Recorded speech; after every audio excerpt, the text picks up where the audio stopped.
1626 Médias. Apprendre, Transmettre. et construire. Bonjour et bienvenue sur 1626 Médias. Aujourd'hui on se retrouve à l'Escape Game de 40 ans avec monsieur Mewen Mangin. Comment allez-vous ? Ça va très bien, merci à vous de l'invitation, je suis très heureux de participer. Mais de rien. Alors, je vais commencer avec l'interview. Pourquoi exercez-vous ce métier ? Et c'est avant tout une passion, c'est un métier que j'ai découvert un peu comme ça sur le tas. Et puis une fois que je me suis pris dedans, maintenant j'arrive plus à décrocher. Quel est votre parcours et que vouliez-vous faire plus jeune ? Alors moi mon parcours il est un peu atypique parce qu'il n'a rien à voir du tout avec le monde de l'escape game. À la base du coup j'étais chef de cuisine. Donc j'ai fait tout un cursus de restauration.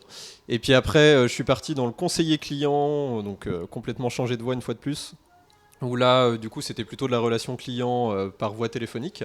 Pour ensuite partir sur de la relation client via des mails. Et pour ensuite me retrouver dans un escape game. Donc au niveau de ce que je voulais faire quand j'étais plus jeune, c'était totalement différent. Là-bas, je voulais travailler soit dans de l'illustration, ou soit travailler dans de la gestion dans le monde du jeu vidéo. Mais du coup, je suis reparti sur la restauration. Ah oui, c'est complètement différent. Tout à fait. Quelles compétences faut-il pour travailler dans ce métier ? Alors, c'est assez varié. En soi, il n'y a pas vraiment de compétences spécifiques, même si certaines peuvent aider. Tout simplement, déjà, je pense qu'il faut surtout avoir une certaine curiosité envers le monde de l'énigme et envers le jeu et l'escape game en général. Et puis à partir de là, après, il y a plein de petites choses qui peuvent s'ajouter pour justement complémenter les différentes utilités qu'on peut avoir en tant que game master ou gérant d'escape game. Tout simplement que ce soit sur de l'électronique, où on peut avoir du coup des appétences pour créer des mécanismes électroniques pour les mettre à l'intérieur des salles. On peut avoir aussi quelques facilités sur de la menuiserie ou sur de la main-d'œuvre, des travaux, etc. Sur divers métiers. Donc c'est très varié le monde de l'escape game. L'illustration peut servir aussi pour faire les designs et le visuel des différents papiers ou objets qui pourraient se trouver à l'intérieur des salles. Donc en fait, il y a plein de petites choses qui peuvent être récupérées à gauche à droite de différents profils, puis après être utilisées pour pouvoir, créer l'escape game. Il faut être un peu touche-à-tout. C'est un peu touche à tout, c'est ça, mais c'est surtout en fait des compétences qu'on vient acquérir au fur et à mesure du temps en découvrant le métier en lui-même. Mais à la base, pour être simplement game master, il n'y a pas besoin de compétences ou d'études particulières. Tout ça, c'est des choses qui viennent se rajouter, qui viennent s'apprendre au fur et à mesure des années. D'accord. Quels sont les avantages et les inconvénients de ce métier ? Très bonne question. Alors, les avantages, je dirais en tout cas, du point de vue du blocos, la bonne ambiance et la bonne humeur. Le fait aussi que, comme on le disait juste avant, c'est un métier qui est très diversifié. Donc on touche un petit peu à tout, ce qui fait qu'on a toujours une impression, on n'a pas l'impression de quelque chose de redondant. C'est quand même assez varié. Et donc on arrive toujours à trouver des nouvelles choses à faire et sur lesquelles s'améliorer. Après, au niveau des inconvénients, c'est assez difficile. Je pourrais peut-être dire les heures, même si moi je viens de la restauration, donc c'est pas quelque chose qui me pose problème à la base. Mais voilà, il y a des horaires qui peuvent parfois être un peu en dents de scie, où on va avoir des grosses périodes où ça va être très calme, et à l'inverse des grosses périodes où on va travailler beaucoup. Mais sinon, je vois très peu d'inconvénients et quand même pas mal d'avantages. D'accord. Prenez-vous des stagiaires ou des apprentis ? Alors des apprentis, c'est pas encore en projet, en tout cas pour le moment, au niveau de notre structure. Après, au niveau des stagiaires, c'est des choses sur lesquelles on n'est pas réticent du tout. D'ailleurs, on va bientôt avoir une petite stagiaire qui va arriver d'ici peu.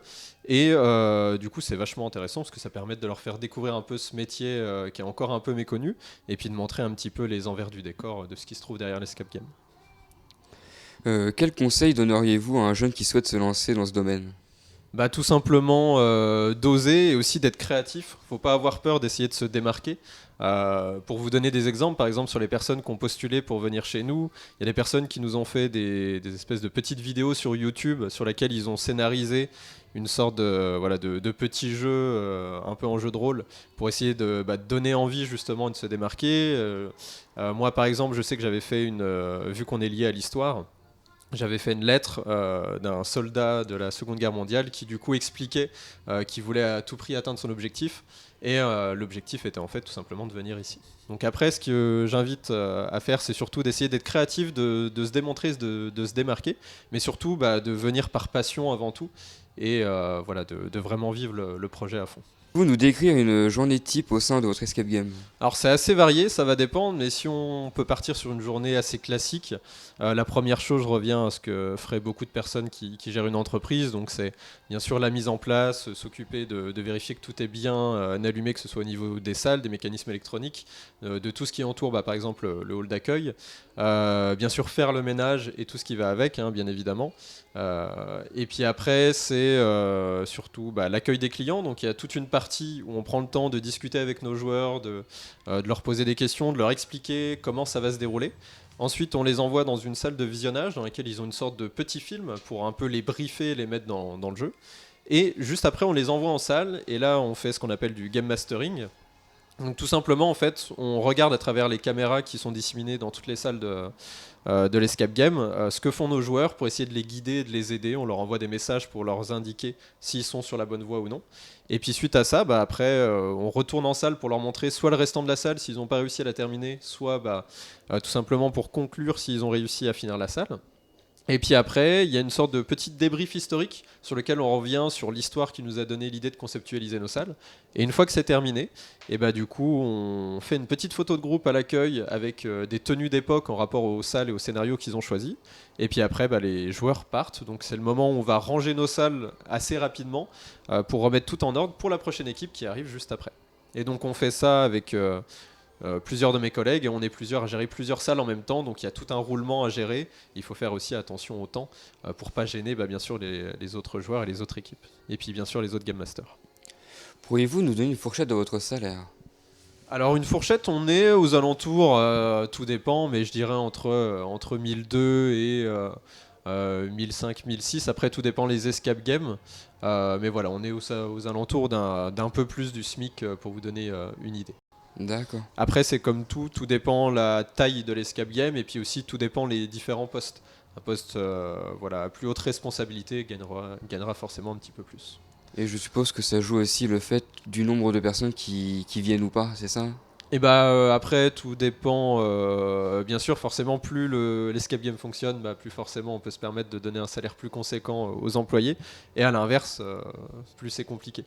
Donc après, là, il y a aussi toute une gestion derrière, mais là, ça relève plutôt des capacités des gérants de l'escape game. En tout cas, merci de nous avoir reçus. Et merci à vous. C'était Léo sur 1616 Média et à bientôt pour nos prochaines vidéos.